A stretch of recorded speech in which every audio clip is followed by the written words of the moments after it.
Okay, so now I'm presuming that you've removed your needle and seat, come to the assumption that it's worn out, and it's time to just positively identify a replacement and make a purchase. Now, if you've got one of our carbs, to save the confusion of going into the needle and seat main menu option and having to sift your way through all the 20 odd different needle and seats in there to try and work out which is yours, you can simply go into that type carburetor, where here we look at VM round slide carbs, and just for an example we'll assume that you've got a VM26, so we'll go down below the carb sizes is VM26 carb parts, and we'll click into this file. Now what we've done with these, because basically on our carbs, as well as a lot of people have production VMs and not realising that they are totally all different, but the bike manufacturers sometimes did interchange parts that we use in these ones here.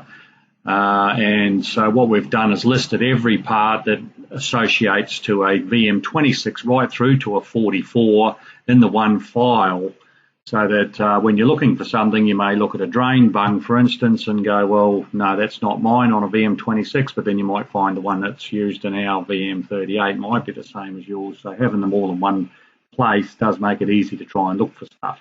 Same with the needle and seat. So here we are in this picture, we're looking at item 34. So we're going to scroll down here, and when we get to item 34, we've got two listings here. We've got the one for our VM26 and our VM28. To look at that, you'll just click on View Part, and it'll take you into the product file.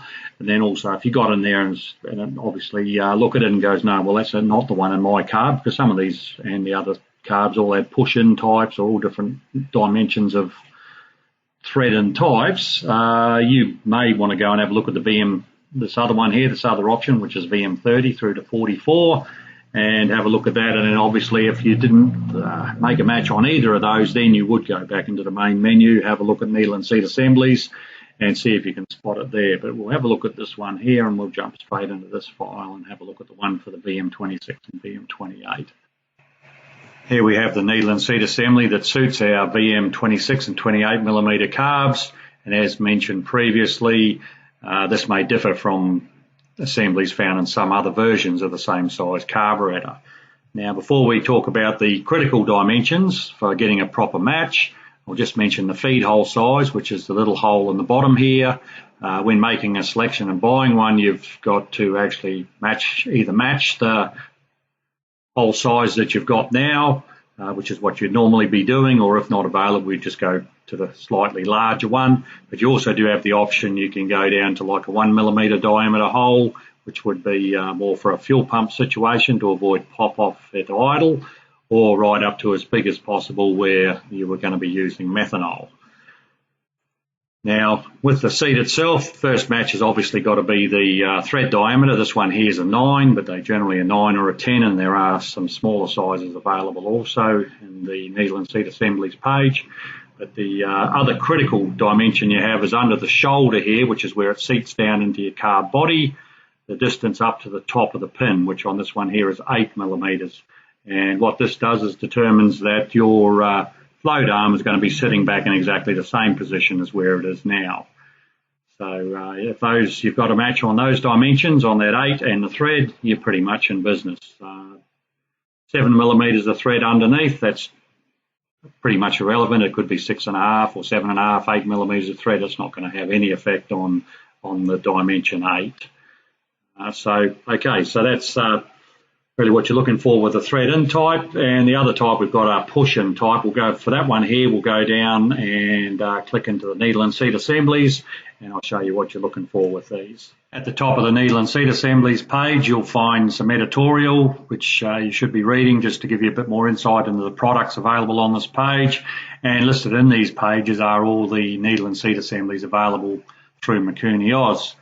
Now, the one above us here in the middle, this one here, you'll notice is exactly the same dimensions as the one we've previously looked at, but this one's got a wire retaining clip on the pin, which in regards to those clips, if you're looking at needles and seats and you may have one that doesn't have a clip, and all we have is one with a clip, where you could always remove the clip, or vice versa. If you've got one with a clip and we have one identical but has no clip, the clips are basically there for ease of assembly and have no actual function on the operation of the needle and seat, and it's not a problem to fit one without, where yours may have had one or whatever. Also, you see this one here is listed with a Viton tip. They do come available, some of them with Viton or metal tips. Again, but at the end of the day, if you can't get exactly what you want, they're both going to do the job for you. Now, further down here, here's an example of the push-in type, which we'll just go into this file and have a look and see what are the critical measurements for making a good positive match. These push-in type needle and seats come in a whole lot of different shapes and sizes, but at the end of the day, there's a few critical measurements that you need to have a look at to make sure that you're going to get a match and it's going to do the job for you. Now, this one here, I'll just show you, it's got this protrusion on the bottom. In this case here, this is just for clipping on a little filter. If you're looking down inside the cavity in the car body, you'll see there'll be a shoulder running all the way around, which is where this main seating surface is. And in the middle will be a larger cavity where this would just sit down into free space below.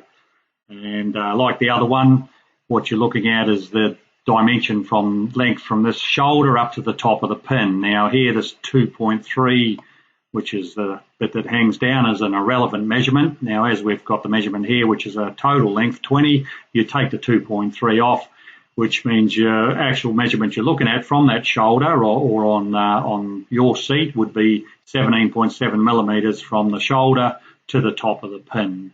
Now, that would cover that. Obviously, you've got to have the diameter match. When you're looking down inside the hole in the car body, if the sides are parallel all the way down, just smooth sides, the location of the O-ring isn't that essential, as long as it's going to seal off anywhere within that cavity.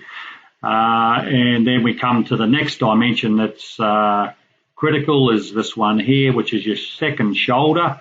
This shoulder here just sits slightly proud of the car body, and then it's where your plate or screw holds the seat down into the body and keeps it firmly in place. Now, this one here on these is 9.5 millimeter, and if you did have a perfect match, say for instance with this one here, and you did have a different measurement than the 9.5 on some unique seat that was made years ago for a special car made for one of the bike manufacturers, you can do some mods to the seat to then still enable you to have the luxury of using a genuine Mikuni needle and seat and get that extremely long service life out of it. If, for example, you found the measurement from this shoulder to the pin was too short, you could obviously just machine up a little ring and drop it down into the cavity to raise this a little higher. And on the other end of the scale, if you found that the shoulder then was sitting down inside the recess, you could make up a little ring to slip down over the top of the seat so as to then be able to get pressure on with your screw down onto the seat. Or if it was sitting too high, you could always just put in a little lathe and take machine a little piece off here. So at the end of the day, where there's a will, there's a way, and you can always make something work. But with any purchase with these, obviously it's very easy. If it's an exact match, which in most probably 90% of the cases you'll find an exact match, and you just go in and select your hole size, add to cart, and away you go, and then your cart's going to be as good as new. But if you do have a situation where, yes, you could modify one of these and you're not sure about what you're doing or what's going on with it, please do contact us, because these, like jets, are a non-returnable item because we can't detect tampering with them. So if you have any doubt at all about what you're up to, please don't hesitate to contact us by phone or email, and we can help you out and guide you in the right direction. Okay, well, I hope you found that useful. If you still have other questions or couldn't find the information you needed when you're having a look around the Mikunioz.com website yourself, you can always drop us an email or give us a telephone call during business hours, and one of our technicians will be more than happy to help you out and hopefully resolve the situation for you. Apart from that, please do like our video and subscribe to our YouTube channel so that as we keep bringing more of these videos out, you'll be notified, and hopefully you find them interesting and as helpful as this one. Thank you.